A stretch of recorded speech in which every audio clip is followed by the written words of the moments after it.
तुम्हारा भविष्य बिल्कुल वैसा ही होगा जैसे तुम्हारे पिताजी का है।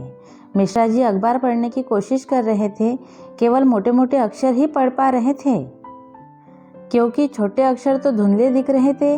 दरअसल कुछ सप्ताह पहले नज़र का चश्मा गलती से टूट गया था। बेटे को कई बार बोला था लेकिन वह हमेशा भूल गया था, कहकर बात टाल देता था। मिश्रा जी अखबार पढ़ ही रहे थे कि उनका बेटा रमेश ऑफिस से आया और आश्चर्य की बात थी कि वह अपने साथ बापूजी का चश्मा भी लेकर आया था। यह देखकर मिश्रा जी बहुत खुश हो गए।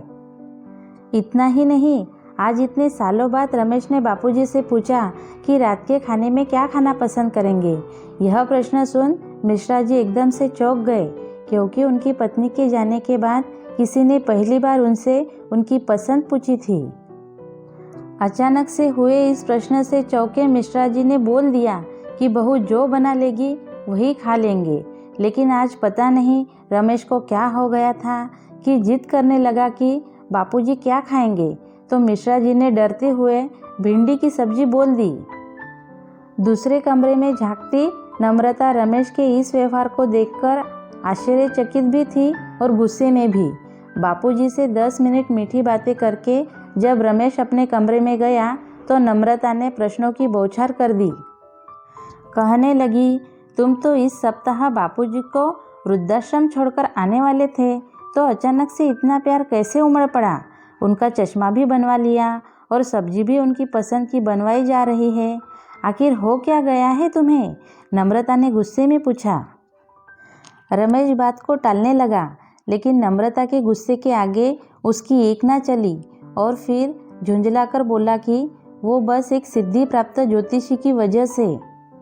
नम्रता के मन में रहस्य गहरा हो गया और अब वह पूरी बात जाने बिना उसे छोड़ने वाली नहीं थी। रमेश पर जोर देने लगी कि उस ज्योतिषी की वजह से कैसे, बताओ मुझे। रमेश ने भी बता दिया कि मैं उनसे अपना भविष्य जानने गया था, बस। इसके आगे वह कुछ नहीं बोला। आखिर नम्रता आधी अधूरी बात जाने बिना रमेश को कैसे छोड़ सकती थी? अब तो वह आग बबूला हो गई और रमेश को पूरी बात बताने को बोला। रमेश भी जान चुका था कि अब बात बतानी ही पड़ेगी, लेकिन बस एक पंक्ति में उसने अपनी बात कह दी और पूरी बहस उसी समय समाप्त हो गई। रमेश ने नम्रता को कहा कि ज्योतिषी ने मेरे भविष्य के बारे में बताया कि तुम्हारा भविष्य बिल्कुल वैसा ही होगा जैसे तुम्हारे पिताजी का है। चर्चा समाप्त हो गई। बापूजी को वृद्धाश्रम जाने का ख्याल त्याग दिया गया।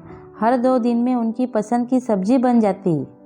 बहू अब कड़वे शब्द बोलने से हिचकिचाती तो वही रमेश भी ऑफिस से आकर 10 मिनट मिश्रा जी के साथ बैठने लगा था।